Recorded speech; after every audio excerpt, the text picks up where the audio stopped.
Internet का मतलब पहले से बता दे रहा हूं, छोटे छोटे कंप्यूटर से लेकर बड़े बड़े कंप्यूटर सारे एक नेटवर्क से जुड़े हैं। इसका पूरा नाम ही है इंटरनेशनल नेटवर्किंग। इसी को शॉर्ट में क्या बोल दिया जाता है, इंटरनेट। देखो तो इंटरनेशनल नेटवर्किंग का शॉर्ट नेम क्या है, इंटरनेट। क्या है short name, internet. Father of internet आएगा आपके बुक में कई जगह, क्या दिया हुआ है, कई जगह आपको दिया होगा जेसी लिकलाइडर। ये जेसी लिकलाइडर नहीं है, याद रखना है। तो फादर ऑफ कंप्यूटर किसको बोला जाता है, लिखिए नाम, विंड सर्फ। इंटरनेट का जनक विंड सर्फ।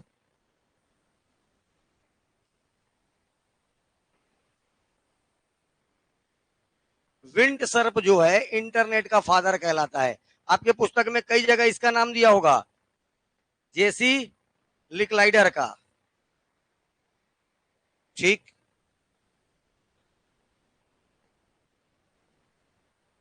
विंड सर्फ ये नाम लिखा हुआ है, wind Surf, father of internet. तो इंटरनेट क्या है, इंटरनेट एक नेटवर्क है। क्या है, एक नेटवर्क है जिससे आपके छोटे से लेके बड़े से बड़े, छोटे बड़े सभी कंप्यूटर नेटवर्कों के विभिन्न संचार माध्यम, कम्युनिकेशन सिस्टम द्वारा आपस में जुड़ने से बना एक विशाल ग्लोबल नेटवर्क है। एक बहुत बड़ा क्या बन गया, विशाल नेटवर्क बन गया। इसीलिए इसका नाम क्या पड़ गया, चूंकि ग्लोबलाइजेशन मतलब वैश्विक स्तर पर इसका नाम चला, इसलिए इसको ग्लोबल नेटवर्क बोल दिए। जो समान नियमों, कुछ ना कुछ नियम जो एक समान होंगे, इसको बोलते हैं प्रोटोकॉल्स। नियमों का सेट क्या कहलाता है, प्रोटोकॉल। ठीक है, हर एक जो नेटवर्क है दूसरे नेटवर्क से एक निश्चित प्रोटोकॉल पर ही चलेगा। प्रोटोकॉल का मतलब होता है नियम कानून। प्रोटोकॉल का क्या मतलब होता है, नियम कानून। जैसे कोई राष्ट्रपति आता है, कोई प्रधानमंत्री आता है, तो एक देश का राष्ट्रपति दूसरे राष्ट्रपति से कैसे मिलता है, एज ए प्रोटोकॉल। लेकिन बार बार पढ़ते हो, नरेंद्र मोदी ने अपने प्रोटोकॉल का हनन करते हुए फलाना राष्ट्रपति को गले लगाया। तो एक निश्चित प्रोटोकॉल में मिलते हैं, हाथ मिलाना, नमस्ते करना, ये इनका प्रोटोकॉल है। समझ में आ रहा है। तो ये गले मिलना, ये सब पैर छूना, ये सब प्रथा नहीं है। तो ये क्या कल तक क्या कहलाएगा, अपने प्रोटोकॉल का क्या किया, उल्लंघन किया। ये सब वर्ड सुनते हो, तो यही है प्रोटोकॉल। प्रोटोकॉल का मतलब सिर्फ यहाँ पर नियम कानून का अनुपालन कर एक दूसरे से संपर्क स्थापित करते हैं तथा सूचनाओं का आदान प्रदान क्या करते हैं, संभव बनाता है। इंटरनेट क्या करता है, जितने भी इंफॉर्मेशन है उसका क्या करता है, एक्सचेंज, इधर का उधर, उधर का इधर। ये इंटरनेट का मेन काम है। एक छोटे से छोटे और बड़े से बड़े एक कंप्यूटर को एक नेटवर्क से जोड़ना। जो ये जिनको जिनको जोड़ेगा वो एक विशेष प्रकार के प्रोटोकॉल का पालन करेंगे। एक विशेष प्रकार के किसका पालन करेंगे, प्रोटोकॉल का पालन करेंगे। उस प्रोटोकॉल के भीतर रहते रहते सूचनाओं का आदान प्रदान करना, ये इसका मेन काम है। Who's father of internet, Vint Cerf. ठीक है, इंटरनेट नेटवर्कों का नेटवर्क है। नेटवर्क, ये देखो ऐसी क्वेश्चन आएगा, नेटवर्कों का नेटवर्क, ये इतना नहीं रहेगा। नेटवर्कों का नेटवर्क, नेटवर्क्स ऑफ नेटवर्क्स किसको बोला जाता है, इंटरनेट को। ये संसार का सबसे बड़ा नेटवर्क है, पूरे वर्ल्ड का सबसे बड़ा नेटवर्क है जो दुनिया भर में फैले। व्यक्तिगत चाहे तो आप इसका पर्सनल यूज करिए, चाहे इसका सार्वजनिक यूज करिए, शैक्षणिक, व्यापारिक और सरकारी नेटवर्कों को आपस में जोड़े बनाए रखता है। सबको जोड़ देगा। आपको किसी पर्सनल व्यक्ति से चैटिंग करना है तो अमेरिका में बैठा कर सकते हो, कर सकते हो। अगर सार्वजनिक कॉन्फ्रेंस हो रहा है, भारत का कॉन्फ्रेंस मान लीजिए अमेरिका में, अमेरिका कॉन्फ्रेंस यहां देख पा रहे न्यूज में। ये सब पॉसिबल कैसे है, इंटरनेट के माध्यम से। चाहोगे तो इसका आप कैसे एजुकेशन सेक्टर में यूज कर सकते हो, ट्रेड व्यापार में इसका यूज कर सकते हो। जितने गवर्नमेंट नेटवर्क हैं ये सब आपस में कैसे रहते हैं, जुड़े होते हैं। इंटरनेट को हम आधुनिक युग का संदेश वाहक की संज्ञा दे सकते हैं। संदेश वाहक मतलब एक जगह से इंफॉर्मेशन या मैसेजेस को दूसरे जगह ले जाने वाला, क्या कहलाता है, संदेश वाहक। इस तकनीक का प्रयोग कर हम किसी सूचना, information data, text, graph, image, audio, video आदि को पलक झपकाते, पलक झपक गया, पलक झपकाते दुनिया के एक कोने से, वन कॉर्नर, वर्ल्ड के एक कॉर्नर से दूसरे कॉर्नर तक क्या कर सकते हैं अपन, सेंड कर सकते हैं। तथा इंटरनेट से जुड़े कंप्यूटरों में रखी गई विशाल सूचनाएं, अगर किसी कंप्यूटर में रखा हुआ कोई इंफॉर्मेशन है, बहुत सारे इंफॉर्मेशन है, इन इंफॉर्मेशन को वांछित सूचना प्राप्त कर सकते हैं। इंटरनेट के बढ़ते उपयोग के कारण ही इसे आधुनिक युग को संचार, कम्युनिकेशन रिवॉल्यूशन के युग के नाम से भी जाना जाता है। Era of communication revolution. वर्तमान का युग कैसा है, संचार क्रांति का युग। कैसा युग है, संचार क्रांति का युग। संचार क्रांति मीन्स कम्युनिकेशन रिवॉल्यूशन एरा, संचार क्रांति के युग के नाम से भी जानते। ठीक, इसी में क्रांति ला दिया कौन, ये व्यक्ति प्रोफेसर जेसी लिकलाइडर। कंप्यूटर का विकास, डेवलपमेंट ऑफ कंप्यूटर, कंप्यूटर कैसे आया, सॉरी इंटरनेट कैसे आया, डेवलपमेंट ऑफ इंटरनेट, इंटरनेट का विकास कैसे हुआ, तो इसमें सबसे बड़ा हाथ किसका है, प्रोफेसर जेसी लिकलाइडर का। लेकिन फादर ऑफ इंटरनेट किसको बोलते हैं, विंडसर्फ। ये जो व्यक्ति था, इसने सबसे पहले इंटरनेट की स्थापना का विचार, थॉट 1962 में इसके मन में आया। इसीलिए इसे इंटरनेट के जनक भी माना जाता है, इसे इंटरनेट का फादर माना जाता है। अगर आपका ये नहीं रहेगा विंडसर्फ, तब आपको ऑप्शन कहां जाना है, जेसी लिकलाइडर के पास। ऐसा नहीं है कभी नहीं आएगा, अगर वो ऑप्शन में नहीं रहेगा तो यही आएगा। इसने सबसे पहले इंटरनेट के लिए क्या दिया, सोचा, थॉट इसके मन में आया, विचार, थॉट किसके मन में आया, जेसी लिकलाइडर के। इसीलिए इसे भी क्या माना जाता है, इंटरनेट का जनक माना जाता है। लेकिन आपको स्पष्ट बोल रहा हूं, आंसर क्या आएगा, विंडसर्फ। आंसर क्या आएगा, विंडसर्फ। ठीक है। इंटरनेट का प्रारंभ 1969 ईस्वी में, 1969 अमेरिका का एक डिफेंस ऑर्गेनाइजेशन है, ठीक है, रक्षा विभाग, अमेरिका का रक्षा विभाग, नाम है अर्पानेट। 4 बार इसका फुल फॉर्म पूछ चुका है। सबसे पहले इंटरनेट का उपयोग क्या हुआ, इनका जो ये डिफेंस ऑर्गेनाइजेशन है, इसको सुरक्षित रखने के लिए सबसे पहले इंटरनेट का उपयोग किया गया। नाम है अर्पानेट। क्या नाम है, अर्पानेट। फुल फॉर्म देखिए, एडवांस्ड रिसर्च प्रोजेक्ट एजेंसी, और ये एनईटी, नेट का मतलब नेटवर्क,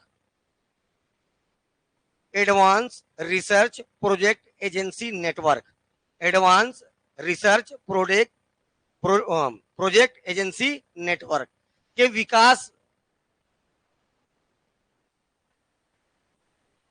किया गया। सबसे पहले इंटरनेट किस डिपार्टमेंट में, अमेरिका का डिफेंस ऑर्गेनाइजेशन या डिपार्टमेंट, ये रक्षा से संबंधित था, डिफेंस का काम करता था अमेरिका के लिए, रक्षा। तो याद रखिएगा, इस कंपनी के द्वारा दुनिया में सबसे पहले किसका यूज किया गया, इंटरनेट का। अर्पानेट को दुनिया का पहला नेटवर्क कहा जाता है।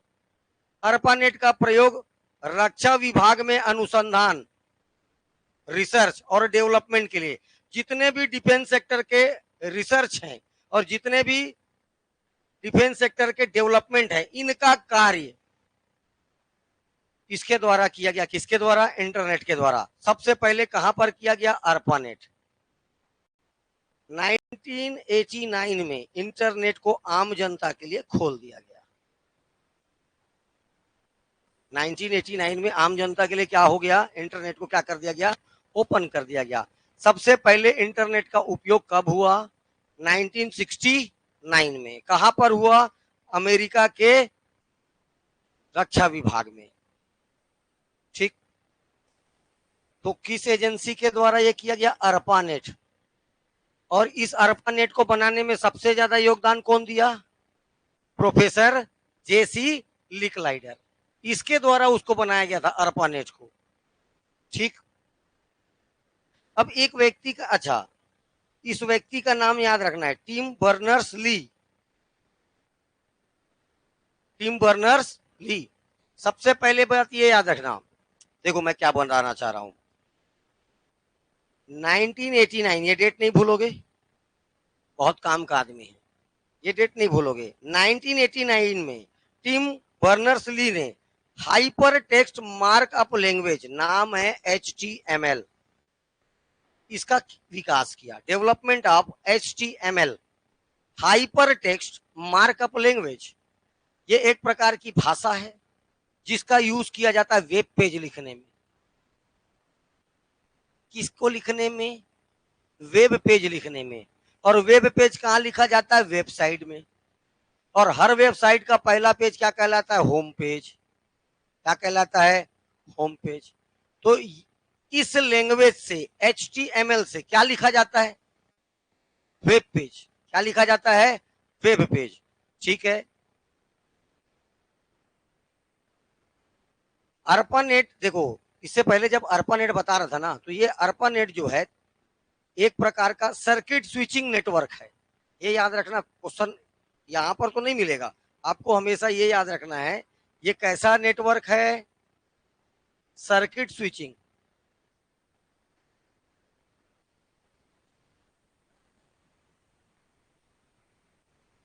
सर्चिंग सर्किट स्विचिंग नेटवर्क, इसका मतलब होता है कि तार के माध्यम से पूरे विश्व को, क्या या नेटवर्कों को आपस में जोड़े रखना, यूज करना किसका? तार का।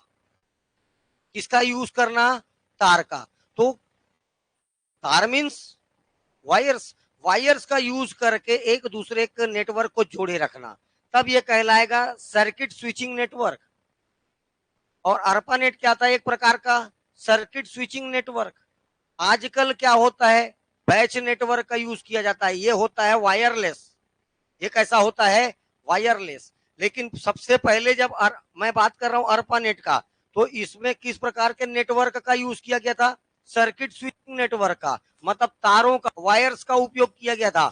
कोई देख पाया वायर्स को? एकदम खोज के देखोगे तो नहीं मिलेगा, क्योंकि ये वायर कहां से आए हैं? समुद्रों के भीतर से। अमेरिका का नेटवर्क भारत में आया है, ऊपर तो कोई देख नहीं पाया, नीचे से आया है। कहां से आया है? नीचे से। याद रखना मेरी बात। ठीक, चलें आगे। अब इस व्यक्ति का नाम याद रखना, Tim Berners Lee. Hyper text markup language का इसने विकास किया। और ये किस प्रकार का लैंग्वेज है? वेब पेज बनाते हैं इससे। क्या बनाया जाता है? वेब पेज बनाया जाता है। और इसी ने, टिम बर्नर्स ली ने किसका विकास कर दिया? WWW, world wide web. Most important, world wide web, WWW। इसको भी टिम बर्नर्स ली के द्वारा 1989 ईस्वी में दिया गया। इसी कारण इंग्लैंड के वैज्ञानिक टिम बर्नर्स ली को वर्ल्ड वाइड वेब का जनक माना जाता है। वर्ल्ड वाइड वेब पर hyper text transfer protocol, HTTP, hyper text transfer, ये प्रोटोकॉल है। प्रोटोकॉल का नाम HTTP। और ये आपको TCP/IP, एक साथ बोलोगे, TCP/IP। TCP/IP एक कैसा है? द्विस्तरीय नियम, एक नियम इसका, एक नियम इसका, कितने रूल्स हो गए? तो ये द्विस्तरीय नियमों का परिपालन किया जाता है। ध्यान से मेरी बात सुन। अब WWW बना, WWW, ठीक। WWW में अपन काम किए, वेबसाइट बनाने का काम किए। इसके थ्रू, ये देखो, ये एक प्रकार का वेब ब्राउजर है बेटा, डायरेक्ट नहीं बोल रहा हूं, लेकिन इसके द्वारा मॉजिक सबसे पहला बनाया गया वेब ब्राउजर। WWW में बना गया पहला वेब ब्राउजर कौन सा है? मॉजिक। आगे आएगा, मत लिखो, ठीक है, आओ, मॉजिक। लेकिन उससे भी पहले WWW को भी वेब ब्राउजर ही बोलते हैं। तो ये वेब ब्राउजर का काम है यहां से आप सर्च इंजन में जाओगे, सर्च इंजन में कोई चीज सर्च करोगे, आपको कहां मिलेगा? सर्वर में। कहां मिलेगा? वो सर्वर में मिलेगा। तो ये www, इस पे मेरे को कुछ वेबसाइट बनाना है। वेबसाइट बनाऊंगा तो उस पेज पे कुछ लिखूंगा, जिस वेबसाइट में मैं बहुत सारे पेज यूज करूंगा वो सब पेज कहलाएगा। एक वेबसाइट में बहुत सारे वेब पेज, उस वेब पेज को लिखने के लिए किस भाषा का उपयोग करूंगा मैं? HTML। किस भाषा का प्रयोग करूंगा? Hyper text markup language. इसमें मैं सारे के सारे वेब पेज को लिखूंगा। तो वेब पेज लिखने की भाषा कौन सी है? और देखो, और ये जो वेब पेज लिखने में इसको सबसे ज्यादा HTTP, देखना HTTP आगे लिखोगे google.com, आगे क्या लिखोगे? google.com। तो ये हाइपर टेक्स्ट ट्रांसफर प्रोटोकॉल किससे संबंधित है? www। मैं आपको एक चीज और बता दे रहा हूं, आज ही से ध्यान में रखना। www एक अलग चीज है और इंटरनेट एक अलग चीज है। आप दोनों में एक ही चीज समझते हो, सारा गुड़ गोबर एक ही है, मेरे को भी पता है। आपका सोच को मैं बता दे रहा हूं, आपको अब अलग समझना है। www अलग है और इंटरनेट अलग है, ठीक है? www जाने का एक माध्यम इंटरनेट है। इंटरनेट के माध्यम से आप कहां जाओगे? हाँ, बात समझ में आया? ये दोनों में क्लियर अंतर याद रखना है। तो मैं क्या बोल रहा हूं, ध्यान से मेरी बात सुनिए। 1989 में टिम बर्नर्स-ली ने हाइपर टेक्स्ट मार्कअप लैंग्वेज का विकास किया। वर्ल्ड वाइड वेब www, ये देखो www का प्रस्ताव टिम बर्नर्स-ली के द्वारा 1989 में दिया गया था। इसी कारण इंग्लैंड के वैज्ञानिक टिम बर्नर्स-ली को वर्ल्ड वाइड का जनक माना जाता है। देखिए, www पर हाइपर टेक्स्ट ट्रांसफर प्रोटोकॉल, ये हो गया www के लिए। किसके लिए? ये किसके लिए प्रोटोकॉल है? HTTP किसका प्रोटोकॉल है? www का। तथा ये है इंटरनेट का प्रोटोकॉल। इंटरनेट के यूज के लिए आपको कौन सा प्रोटोकॉल लगेगा? TCP/IP, transfer control, sorry, transmission control protocol / internet protocol. छोटा सा वहीं पर लिखो, नहीं लिखा है इसमें, HTTP। HTTP इसका कार्य,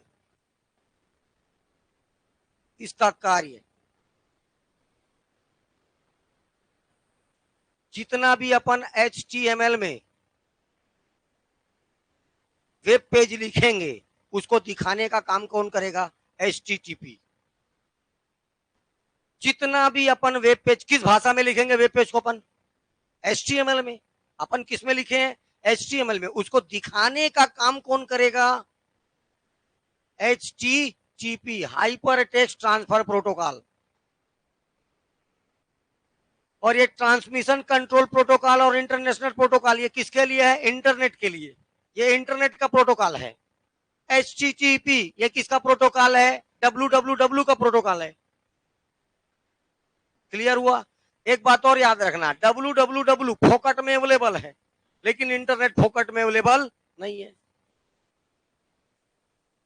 इंटरनेट आपको खरीदना पड़ता है। खरीदो कि किससे? जो आपको सर्विस देगा। तो सर्विस देने वाले को बोला जाता है service provider, internet service provider. सब लिख डाल, कुछ नहीं छूटना चाहिए। चलिए, वर्ल्ड वाइड वेब www, इसका सबसे पहले आम प्रयोग हुआ 6 अगस्त 1991। मैं बात फिर बोल रहा, अभी थोड़ा देर पहले समझाया हूं। इंटरनेट एक अलग चीज है, www अलग चीज है। जो अभी तक तो मैं समझ रहा हूं, अभी तक सबको एक ही मानते थे, लेकिन अब तो बोल रहा हूं तो अलग समझना है। www अलग है और इंटरनेट एक अलग चीज है। फिर से देखिए, www का आम प्रयोग पहली बार कब हुआ? 6 अगस्त 1991 को, ठीक है। मोज़िक, ये देखो ये क्वेश्चन आया हुआ है। मोजिक www वेब पेज पर प्रयुक्त सबसे पहला ब्राउजर है। इस ब्राउजर को बनाने वाले का नाम मार्क एंडरसन। मोजिक एक ब्राउजर है। मोजिक क्या एक, जैसे गूगल क्रोम क्या एक ब्राउजर है, ओपेरा मिनी क्या एक ब्राउजर है, ये सब ब्राउजर हैं। ठीक है, तो मोजिक एक ब्राउजर है। www पर बनाया गया सबसे पहला वेब ब्राउजर कौन है? मोजिक है। इसका विकास करने वाले वैज्ञानिक का नाम मार्क एंडरसन। ठीक। 1993 में सर्न एक कंपनी है, European organisation for nuclear research. क्या करता है ये सर्न कंपनी? जो यूरोप के जितने भी न्यूक्लियर रिसर्च का काम है ये कौन करता है? सर्न कंपनी। इसने वर्ल्ड वाइड वेब को कैसा कर दिया? निशुल्क। अब ये www जो है ये फ्री में अवेलेबल है। किस कंपनी के द्वारा? सर्न। कहां की कंपनी है? ब्रिटेन की। कहां की कंपनी है? ब्रिटेन की। इस कंपनी के द्वारा, यूरोप का ही देश है, यूरोप बोलने का मतलब यूरोप में बहुत सारे देश है। यूरोप में एक देश आएगा ब्रिटेन। यूरोप एक कॉन्टिनेंट है, यूरोप कॉन्टिनेंट में एक देश आएगा, क्या नाम है उसका? ब्रिटेन। तो ये टिम्बर्स, ये जो सॉरी ये जो सर्न कंपनी है ब्रिटेन की कंपनी है। इसने क्या किया? वर्ल्ड वाइड वेब को फ्री में किसके लिए अवेलेबल करा दिया? सबके लिए। किसमें अवेलेबल करा दिया? फ्री में। 1994 में वर्ल्ड वाइड वेब के लिए विभिन्न मानक और प्रोटोकॉलों का विकास हुआ। बहुत सारे नियम कानून बने, इसीलिए एक यूनियन बनाया गया। इस यूनियन का नाम क्या है? देखो, W3C। तो WWWC3, सॉरी WWW और C, W3C world wide web consortium. World wide web consortium, C का मतलब क्या हो गया? कंसोर्टियम। ये एक यूनियन बना, एक संघ बना। ये जितने भी आपके पैरामीटर्स हैं, मानक हैं, और जितने भी आपके रूल्स एंड रेगुलेशन हैं, इन सब पर क्या क्या करता है? इनका डेवलपमेंट का काम करता है और इसको कंट्रोल करके रखता है। इस यूनियन का नाम क्या है? WWC।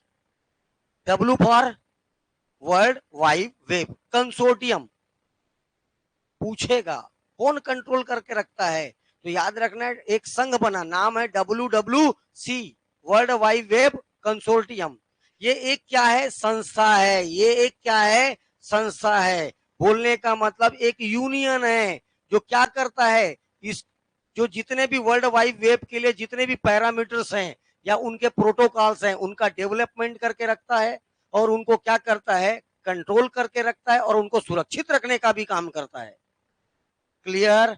क्योंकि ये इंटरनेट से संबंधित, इंटरनेट से अलग चीज है, ये तो फ्री में अवेलेबल है, इसलिए उतना इंपॉर्टेंट नहीं है। फिर भी इसका प्रोटोकॉल का पालन किया जाता है।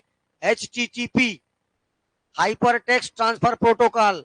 WWW का प्रोटोकॉल क्या है? HTTP। इंटरनेट का प्रोटोकॉल क्या है? TCP/IP। अभी से बोलना फ्री में चालू करिए एकदम ऐसा, वहां तक कंफ्यूजन में आ जाओगे, इतने प्रकार का प्रोटोकॉल है। ठीक, चलें आगे। 15 अगस्त 1995, 15 अगस्त 1995, भारत का VSNL। अभी एक और जानते हो, BSNL, इसका फुल फॉर्म क्या है? भारतीय संचार निगम। इसका है विदेश संचार निगम लिमिटेड। अब ध्यान से सुनो, भारत में पहली बार इंटरनेट लाने वाला या सर्विस देने वाला कौन है? VSNL। तो VSNL के द्वारा भारत में इंटरनेट का सेवा क्या हुआ? स्टार्ट हुआ। विदेश संचार निगम लिमिटेड, विदेश संचार निगम लिमिटेड। याद रहेगा रे?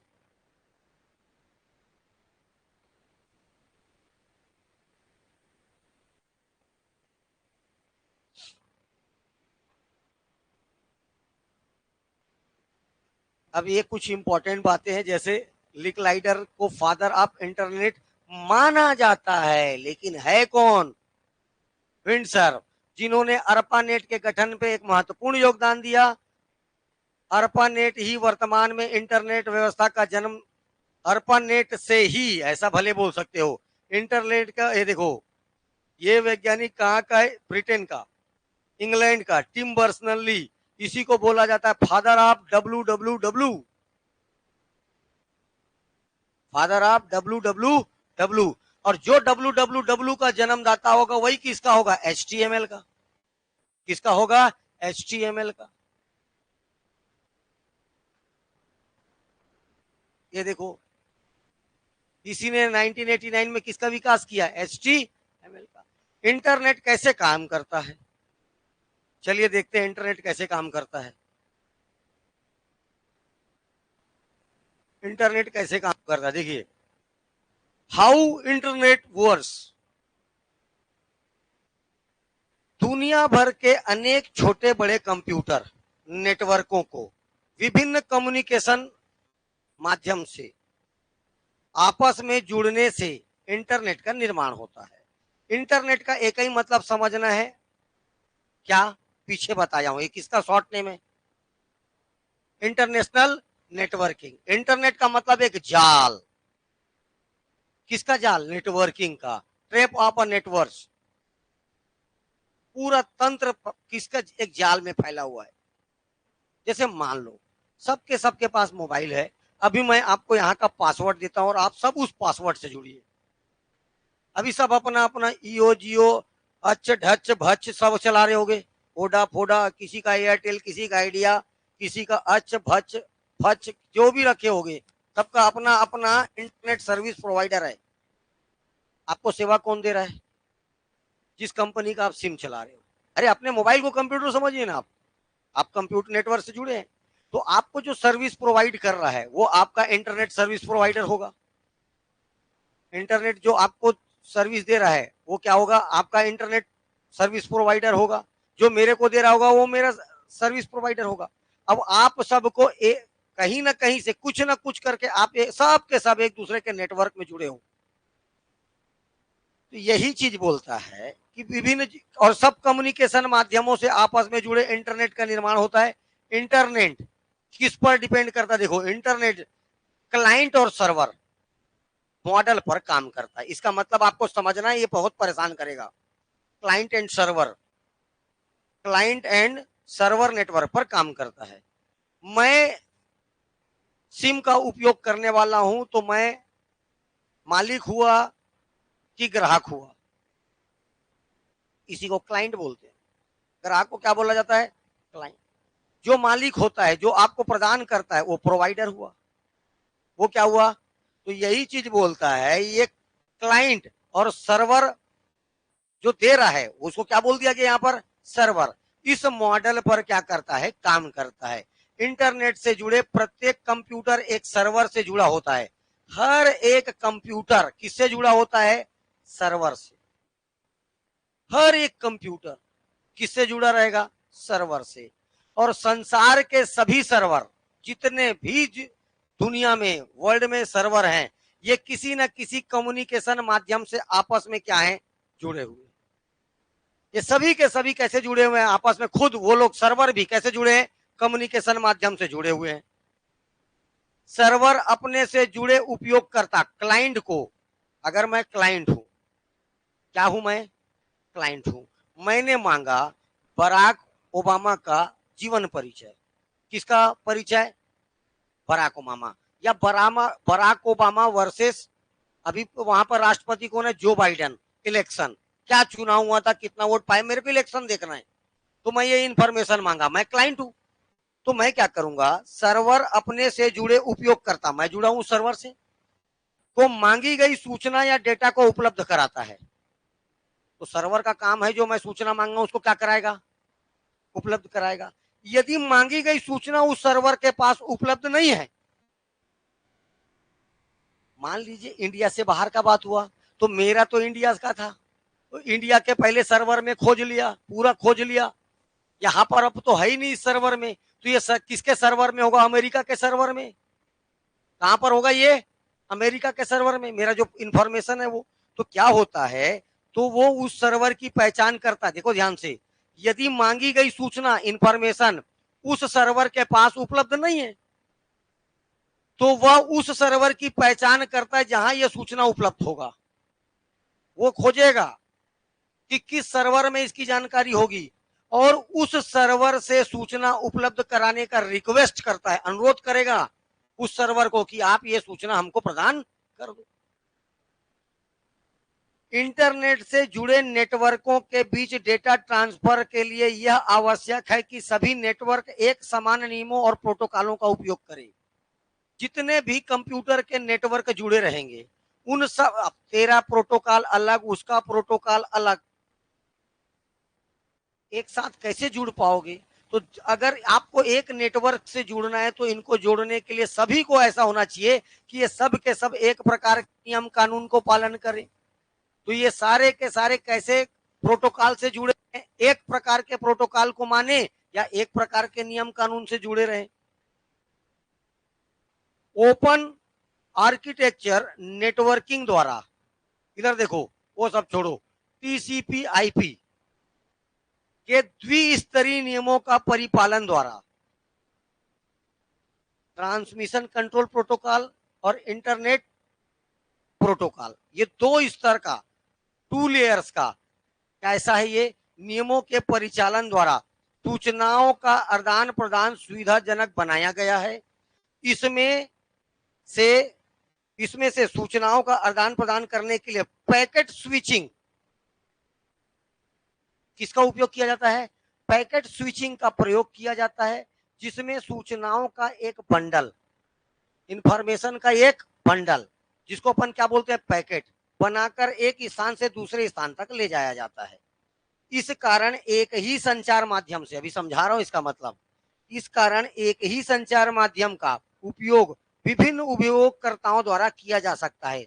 इसमें दुनिया भर के कंप्यूटर एक दूसरे से सीधे जुड़े बिना भी सूचनाओं का आदान प्रदान कर सकते हैं। पहला बात तो ये पैकेट स्विचिंग का मतलब याद रखना है, वायरलेस जुड़े होना। एक दूसरे से वायर के साथ जुड़ा होना क्या कहलाया था अभी? सर्किट, क्या क्या सर्किट स्विचिंग नेटवर्क, जब वायर से जुड़े थे।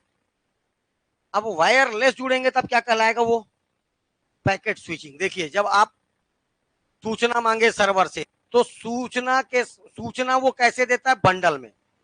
अब बंडल का मतलब समझा रहा हूं। मान लीजिए आप सबके सब यहां पर वाईफाई चल रहा है, इस वाईफाई से कनेक्ट हो गए, वाईफाई से कनेक्ट हो गए, इसका मतलब ये नहीं है कि गूगल में आप सबके सब एक ही चीज सर्च करोगे तो आएगा। तुम्हारा मन है पिक्चर देखो, तुम्हारा मन है पढ़ाई करो, तुम्हारा मन है अकबर की कहानियां सुनो, तुम्हारा मन है यूट्यूब चलाओ, तुम्हारा मन है फेसबुक चलाओ, कोई रील देखो, तुम्हारी मर्जी। हर किसी का अपना अपना, हर कोई लेकिन इसी से जुड़े हो, सबके सब किससे जुड़े हो? इसी नेटवर्क जुड़े हो। उसके बाद सब अलग अलग काम कर रहे हो, तो वो अपने सूचनाओं का एक पैकेट भेजेगा। यही क्या कहलाता है? सूचनाओं का छोटा छोटा छोटा छोटा ग्रुप में भेजना कहलाता है पैकेट।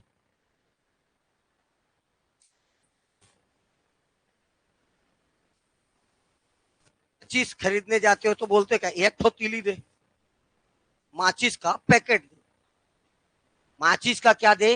पैकेट दे। अब उस माचिस में कई सारे तीली, बस सेम वही बात कर रहा हूं, लेकिन तू क्या पूरा का पूरा लेना पड़ेगा तेरे को? काम कितने से तेरे को? एक तीली में तेरा काम हो जाएगा। घर में आग लगाना है, ठीक है, काम तो तेरा एक तीली में हो जाएगा। उसके बाद तेरे को पूरा माचिस, यही है पैकेट स्विचिंग। छोटा छोटा सूचनाओं का क्या होगा? बंडल।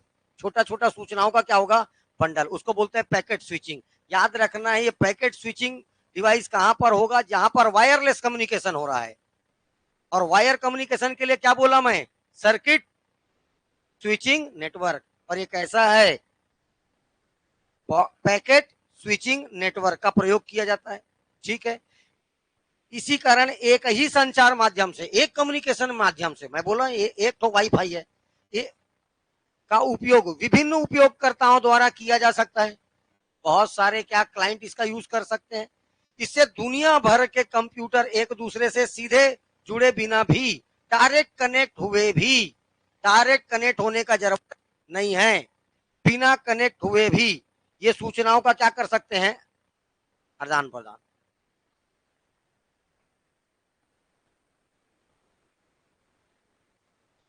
किसी कंप्यूटर को इंटरनेट से जोड़ने के लिए हमें इंटरनेट सेवा प्रदाता, इंटरनेट सेवा प्रदाता इसी को क्या बोलते हैं, इंटरनेट सर्विस प्रोवाइडर।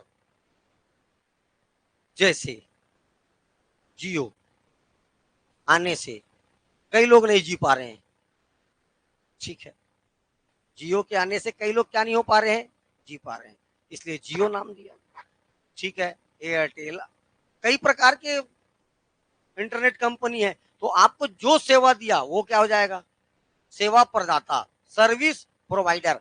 तो साथ में लिखो इंटरनेट, इंटरनेट सर्विस प्रोवाइडर। इसकी आपको क्या लेना पड़ता है, सेवा लेना पड़ता है। टेलीफोन लाइन या वायरलेस, या तो टेलीफोन लाइन से देखो, या तो वायर या वायरलेस दोनों, या एक वायर, अगर वायर यूज कर रहे हो तो टेलीफोन लाइन बोलते हैं उसी को, कैसा लाइन, टेलीफोन लाइन, या वायरलेस तकनीक के द्वारा कंप्यूटर को इंटरनेट सेवा प्रदाता के सर्वर से जोड़ा जाता है। जो भी इंटरनेट प्रोवाइडर होगा उसके सर्वर से जोड़ा जाता है। इसको सर्वर से जोड़ने के लिए आपको इंटरनेट सेवा प्रदाता जो है उसको कुछ शुल्क पटाना पड़ता है, फोकट में नहीं मिलेगा, ठीक है ना भाई। आपको जो प्रोवाइड कर रहा है, आप जो इंफॉर्मेशन मांगोगे आपको कहां से देगा, वो इंटरनेट सर्विस प्रोवाइडर कहां से देगा, सर्वर से। कहां से देगा, एक सर्वर में नहीं होगा तो क्या होगा, दूसरे सर्वर से अनुरोध करेगा इसको ये इंफॉर्मेशन दे दे, लेकिन ये सारा सुविधा तेरे को देगा फोकट में, क्या नहीं देगा। इसके लिए आपको एक शुल्क पटाना पड़ता है, आपको क्या पटाना पड़ता है, एक शुल्क। तो इंटरनेट फ्री में अवेलेबल नहीं है, जबकि www फ्री में अवेलेबल है। अभी बताया www कैसे अवेलेबल है, फ्री में, क्लियर। अब इंटरनेट का मालिक कौन है, इंटरनेट का कोई मालिक नहीं है, पहला बात तो याद रखना, इंटरनेट का कोई मालिक नहीं है। क्योंकि देख, मेरा मालिक जियो वाला, तेरा मालिक एयरटेल वाला, उसका मालिक हच वाला, इसका मालिक भच्च वाला, ठीक है, अलग अलग सर्विस दे रहे हैं तो अलग अलग सर्विस प्रोवाइडर हुए, तो किसी का कोई एक हाथ में है क्या, नहीं है। किसी एक व्यक्ति या एक संस्थान के पास इसका वो नहीं है, बल्कि छोटे छोटे सर्विस देने वाले ही इसके मालिक हैं। इंटरनेट सूचना तंत्र वस्तुतः किसी व्यक्ति, पर्सन या इंस्टीट्यूट के या संस्थान, ऑर्गेनाइजेशन के कंट्रोल से परे है, आउट ऑफ कंट्रोल। कैसा है, आउट ऑफ कंट्रोल। चूंकि इंटरनेट अनेक छोटे बड़े कंप्यूटर नेटवर्कों के आपस में जुड़ने से बनता है, क्योंकि अगर रेट रख दिया जाएगा 1,000 1 रुपया, कई जन इंटरनेट देखना बंद। दुनिया में सबसे डेटा सस्ता इंडिया में, याद रखना, ऑल वर्ल्ड सबसे सस्ता डेटा कौन यूज करता है, भारत। उसके बाद भी बोलते 249 रुपये महंगा है।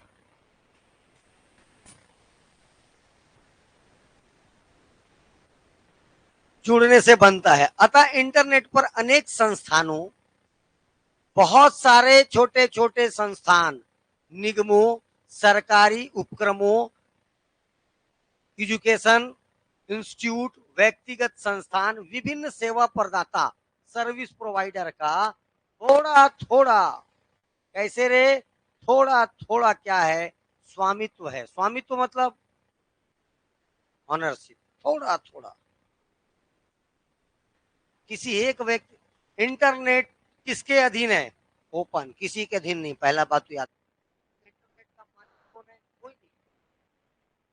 कितने छोटे छोटे इंस्टीट्यूट हो गए, छोटे छोटे ऑर्गेनाइजेशन हो गए, यहाँ पर जो इंटरनेट चल रहा है उसका मालिक मैं। चल तो रहा है क्या, ये लाइव क्लास कैसे चल रही है ना भाई, ये क्लासें चल रही है तो ये इंटरनेट से ही चल रहा है, तो यहाँ पर नेट का मालिक मैं, लेकिन मेरे को कौन दे रहा है, इंटरनेट सर्विस प्रोवाइडर, वो ओरिजिनल मालिक हुआ, मालिक ये बीएसएनएल का है। कोई आएगा एयरटेल का रखेगा तो उसका मालिक वो।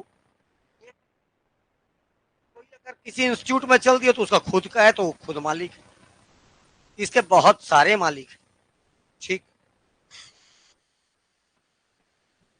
देखो, तो भैया ये इंटरनेट का जो वर्किंग सिस्टम है या जो इसके कार्य प्रणाली है, इसका देख रेख कौन करता है, इसको कंट्रोल कौन करेगा? तो इंटरनेट की कार्य प्रणाली को देख रेख करने के लिए और इसके जो जितने भी मानक हैं, मानक मतलब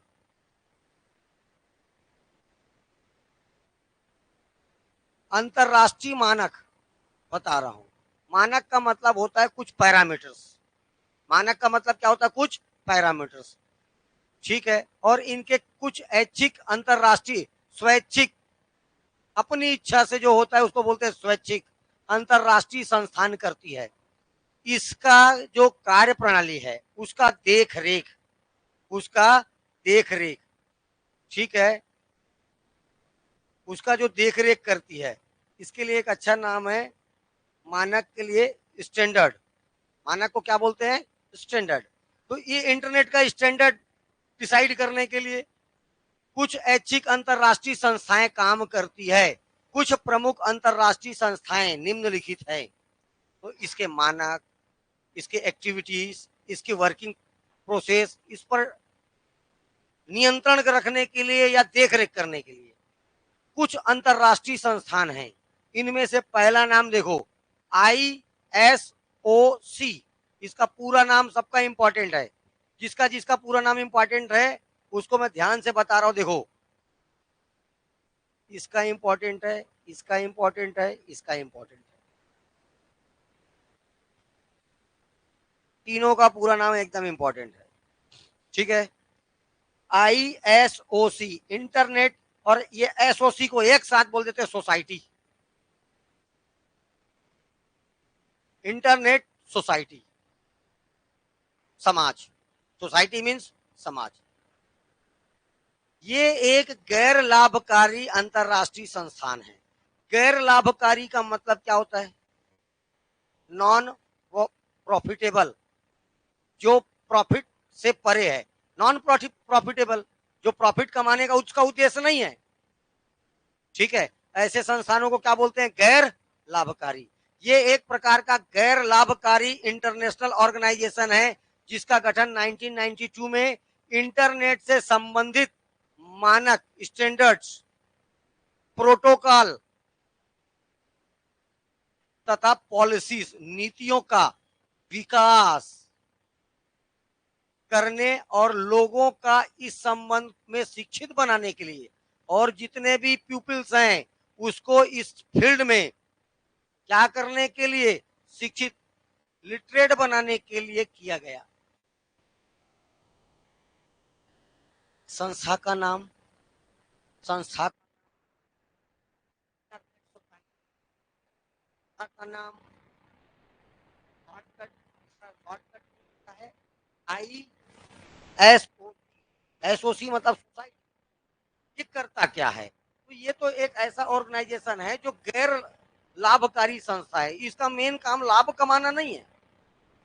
इसका काम क्या नहीं है? हाँ, तो लाभ कमा मतलब ये जैसे आपके NGO, लाभ कमाना इनका काम नहीं है। इनका काम क्या है? तो ये भैया इंटरनेट से संबंधित जितने भी मानक है, स्टैंडर्ड, हाँ भैया ये पालन कर रहा है, ये पालन नहीं कर रहा है, कुछ को भगा दिया जाएगा जो पालन नहीं करेगा उसको। कुछ प्रोटोकॉल होंगे, नियम कानून होंगे, और कुछ क्या होंगे? इसके पॉलिसीज, नीतियां। इस नीति से बाहर जाके कोई काम नहीं करेगा। बात समझ में आना? तो ये कुछ पॉलिसी, इनका डेवलपमेंट करना और लोगों को इसके बारे में शिक्षा देना कि इंटरनेट का उपयोगी है, भैया उपयोग करो, ये किसका काम है? ISOC। ठीक, तो किसी कोई दिक्कत इंटरनेट सोसाइटी से नहीं। इसके बाद दूसरा है इंटरनेट आर्किटेक्चर बोर्ड, IAB। ये बोलेगा, ये देगा आपको IAB का पूरा नाम, इंटरनेट आर्किटेक्चर बोर्ड। ठीक है, राष्ट्रीय फिल्म बोर्ड, कोई भी बोर्ड होता है, ठीक है, वो उसका काम क्या होता है? राष्ट्रीय नदी समझौता बोर्ड, इनका काम क्या होता है? तो देखो आर्किटेक्चर, यहाँ पर एक वर्ड लिखा है आर्किटेक्चर। तो ये जो बोर्ड है ये क्या करता है? इंटरनेट सोसाइटी, ऊपर पहले इसके पहले क्या पढ़े अपन? इंटरनेट सोसाइटी द्वारा जितने भी निर्धारित रूल्स हैं इसके तहत इंटरनेट के लिए आवश्यक, देखो खासकर ये दो काम, टेक्निकल काम और इंजीनियरिंग काम, इनके डेवलपमेंट का कार्य करना इसका काम है आईएबी, इंटरनेट आर्किटेक्चर बोर्ड। ये आर्किटेक्चर से संबंधित मतलब टेक्निकल काम और इंजीनियरिंग काम, इसके डेवलपमेंट का काम करेगा। इसके लिए रूल रेगुलेशन बनाने का काम ऊपर हो चुका है, इसके लिए नियम बनाने का काम, पॉलिसी बनाने का काम, इसके लिए जितने भी आपके कैसे काम है, स्टैंडर्ड्स हैं, इन सबको इसका काम कौन कर चुका है? ऊपर में इंटरनेट सोसाइटी। और ये जो नियम कानून बनाया उसके डेवलपमेंट करने का काम खासकर आर्किटेक्चर डिपार्टमेंट का, इंटरनेट आर्किटेक्चर बोर्ड। ये जितने भी आपके टेक्निकल और इंजीनियरिंग से संबंधित काम है उसके डेवलपमेंट करने का काम कौन करेगा? आईएबी। ठीक है, इसके बाद देखिए internet operation for assigned name and number, I can बोलते हैं इसको, internet corporation for assigned name and numbers. समझ, थोड़ा देर में समझ में आएगा, पहले फुल फॉर्म देखो तो I can, internet corporation for assign name and numbers. 1998 में 1998 में इसकी स्थापना की गई। ये संगठन इंटरनेट पर, ये देखो, आईपी एड्रेस और डोमेन नेम प्रदान करने, इसका मेन काम क्या है? आईपी एड्रेस देना। तो आईपी एड्रेस कौन देता है? ये ऑर्गेनाइजेशन का नाम internet corporation for assign name and number. ये आपको कायगा काम करेगा, आईपी एड्रेस देगा तथा डोमेन नेम प्रदान करने और उनके जो स्टैंडर्ड हैं उसके निर्धारण करने का काम करता है। हर एक व्यक्ति का आईपी, तुम्हारे मोबाइल में तुम्हारा आईपी एड्रेस डला है और आईपी एड्रेस देने का काम कौन करेगा? आईकैन। हर किसी के कंप्यूटर में या हर किसी के मोबाइल में उसका आईपी एड्रेस अलग होगा। क्या होगा? आईपी एड्रेस अलग होगा। अब तू एक बात बता, तेरे घर में 10 मोबाइल है, तू रिचार्ज करता है अपने मोबाइल को, सब मोबाइल चल जाता है क्या? यही काम है आईपी एड्रेस का। वो विशेष मोबाइल की पहचान करेगा और उसी से संबंधित काम को करेगा। वरना एक बार रिचार्ज करो पूरा घर चलाओ। बस आप ज्यादा क्या दे सकते हो? चूंकि वायरलेस कर दिया गया, वाईफाई की सुविधा दे सकते हो किसी घर में, बस पता चल रहा है पूरा फ्री है, बात कर, तू भी बात कर, तू गया, बर्बाद हो गया।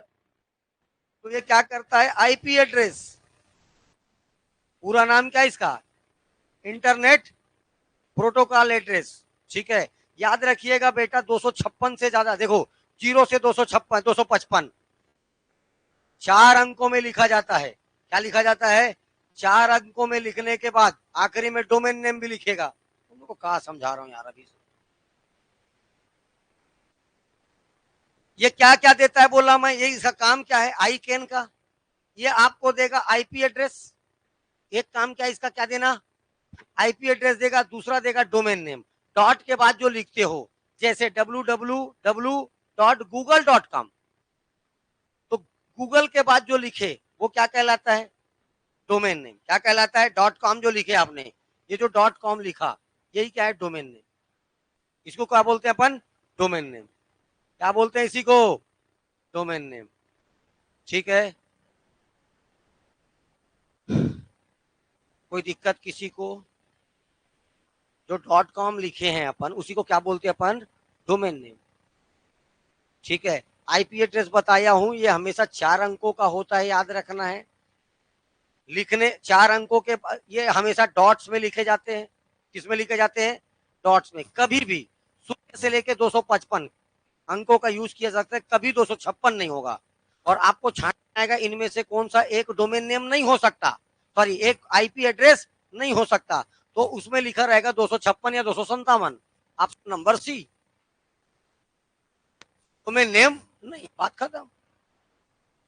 पहले बोल रहा हूं 0 से 255, अब वो पूरा ऑप्शन में 0 से 255 के बीच घुमाएगा, ये भी दे देगा, ऐसा भी दे सकता है, वो कुछ भी देगा, ये 0072, फिर इसके बाद यहाँ डॉट लगाएगा, एक डॉट, कितना डॉट, एक डॉट, कुछ भी लिखेगा 255, फिर डॉट, 256 256 या इससे ज्यादा नहीं होना, ये भी नहीं होना चाहिए, लेकिन 0 से लेके 255 तक 255 ये यूज कर सकता है वो, कोई दिक्कत, ठीक है। चलिए, एक है domain name registrar. Domain name registrar कुछ गैर सरकारी संस्थान, गैर सरकारी मतलब नॉन गवर्नमेंट्स इंस्टीट्यूशन, आईकेन द्वारा निर्धारित मानकों के अनुसार, आईकेन ने जो नियम बनाया इसके अनुसार इंटरनेट के प्रयोग के लिए डोमेन नेम प्रदान करती है, जिन्हें डोमेन नेम रजिस्ट्रार कहा जाता है। जो डोमेन नेम प्रदान करता है उसको क्या बोला जाता है, डोमेन नेम रजिस्ट्रार कहा जाता है। विभिन्न डोमेन नेम रजिस्ट्रार ये सुनिश्चित करते हैं कि प्रत्येक व्यक्ति या इंस्टीट्यूट को इंटरनेट पर एक विशेष यूनिक डोमेन नेम प्रदान किया जाए। हर किसी व्यक्ति को या इंस्टीट्यूशन को एक विशेष प्रकार का क्या दिया जाए, domain name, unique domain name प्रदान किया जाए। डोमेन नेम रजिस्ट्रार का निर्धारण आईकेन या country code top level domain CCTLD द्वारा किया जाता है।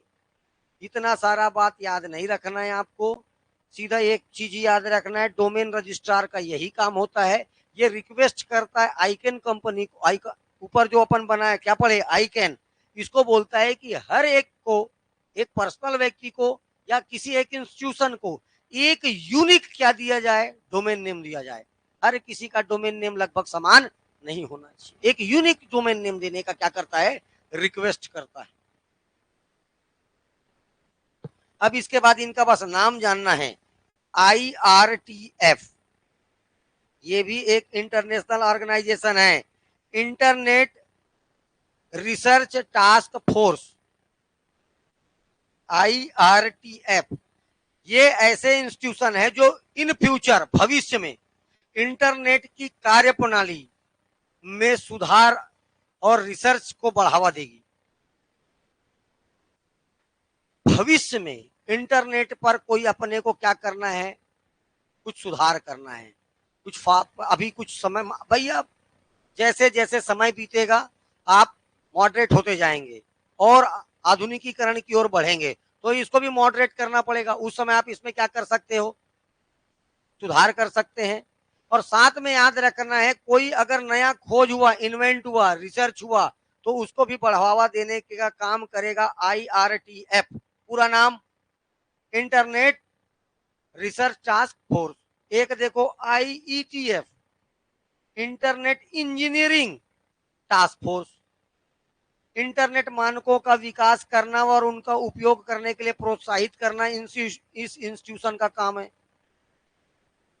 और ये W3C बता चुका था, क्या, WWW और C का मतलब क्या, कंसोर्टियम, क्या नाम है, WWW कंसोर्टियम।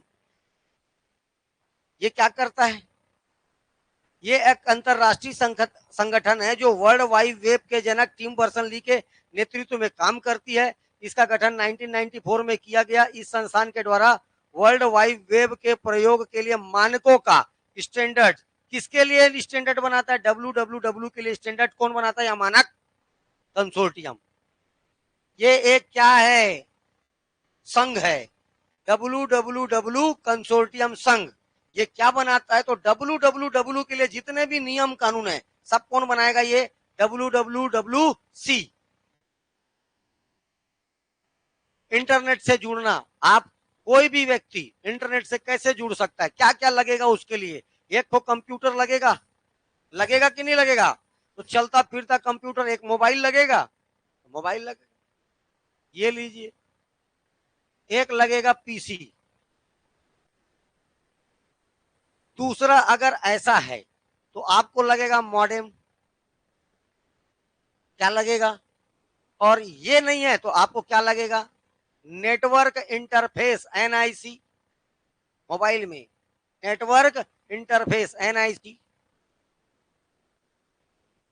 दूसरा कम्युनिकेशन माध्यम, एक ना एक संचार माध्यम, टेलीफोन लाइन या विशेषीकृत लाइन या ऑप्टिकल फाइबर या वायरलेस तकनीक, हर कोई किसी ना किसी प्रकार के टेलीफोन, उसी से आपका कम्युनिकेशन का काम हो रहा है कि नहीं हो रहा है। टेलीफोन लाइन से जुड़ा है एक प्रकार का, वायर से जुड़ा हो चाहे वायरलेस, वायरलेस जुड़ा है, तुम्हारा कैसे जुड़ा है, वायरलेस। इसमें सबसे अच्छा होता है ऑप्टिकल फाइबर, प्रकाशी तंतु। इसमें सबसे अच्छा क्या होता है, ऑप्टिकल फाइबर। एक कंप्यूटर चाहिए, दूसरा आपको क्या चाहिए, मॉडेम। मॉडेम का पूरा नाम होता है मॉड्यूलेटर, डीमॉड्यूलेटर। चलिए इतने में कौन बताएगा क्या करता है मॉड्यूलेटर डीमॉड्यूलेटर, हाथ उठाओ मैं पूछ लूंगा। मॉडेम का काम है मॉड्यूलेट, पूरा नाम है मॉड्यूलेटर डीमॉड्यूलेटर। सर मॉडेम मतलब मॉड्यूलेटर डीमॉड्यूलेटर, हाँ मैं काम पूछ रहा हूँ, फुल फॉर्म नहीं पूछ रहा हूँ। एनालॉग, हाँ बोल।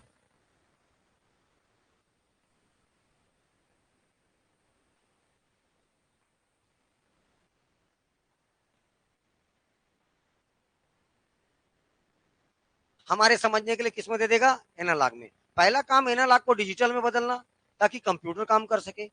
कंप्यूटर काम कर लेगा, उसके बाद हमारे समझने के लायक बनाने के लिए उसको क्या करेगा, फिर से किसमें चेंज कर देगा, एनालॉग में। तो मॉडेम का यही काम है, एनालॉग को डिजिटल में बदलना और डिजिटल को किसमें बदलना, एनालॉग में बदलना, ये मॉडेम का काम है। तो एक मॉडेम लगेगा, एक कम्युनिकेशन मीडियम लगेगा, ठीक है, एक वेब ब्राउजर सॉफ्टवेयर लगेगा। अब वो आप कौन सा ब्राउजर लगा रहे हो आप जानो, एक वेब ब्राउजर सॉफ्टवेयर लगेगा, क्या लगेगा, वेब ब्राउजर सॉफ्टवेयर। और एक आपको ये लगेगा, ये आदमी इंटरनेट सर्विस प्रोवाइडर। इंटरनेट सेवा प्रदाता को निर्धारित शुल्क देकर, जैसे आप चाहे 249 रुपया का रिचार्ज किए, शुल्क दे दिए, जैसे शुल्क दिए आपका रिचार्ज हुआ, मतलब नेटवर्क काम करना चालू, इंटरनेट खाता खोल सकते हैं, ये यूजर नेम पासवर्ड प्राप्त किया जा सकता है। जैसे पैसा पटाओगे यूजर नेम पासवर्ड सब खोजना चालू कर देगा। यूजर नेम इंटरनेट से जुड़ने के लिए, यूजर नेम किससे जुड़ने के लिए, इंटरनेट से जुड़ने के लिए। तो पासवर्ड काय के लिए, सुरक्षा और गोपनीयता बनाने के लिए। हर किसी को, हर किसी के मोबाइल में भी क्या डला हुआ है, पासवर्ड डला हुआ है, जो आपके सिवा नहीं चाहते कि कोई भी जाने। क्यों, गोपनीयता बनाए रखना। अब कई जन का पोल पट्टी खुल जाएगा, ठीक है। माँ बाप को ये देखना है कि हमारे बच्चे कितने शरीफ हैं, 2 दिन मोबाइल का पासवर्ड खुलवा के अपने पास रख ले, पता चल जाएगा बच्चा कितना शरीफ है।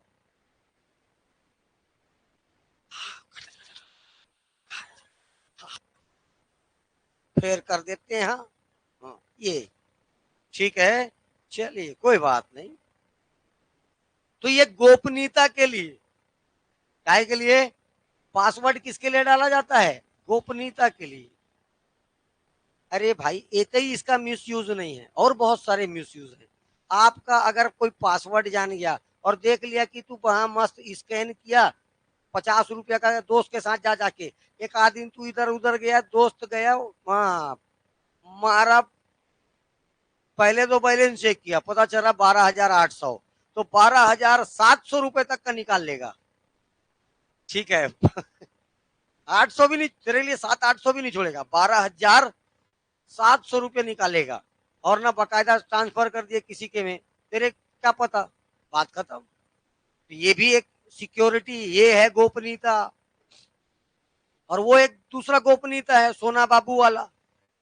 ठीक है, हाँ पापा है, आज बात नहीं हो पाएगा। ठीक, वो वाला दूसरा गोपनीयता है।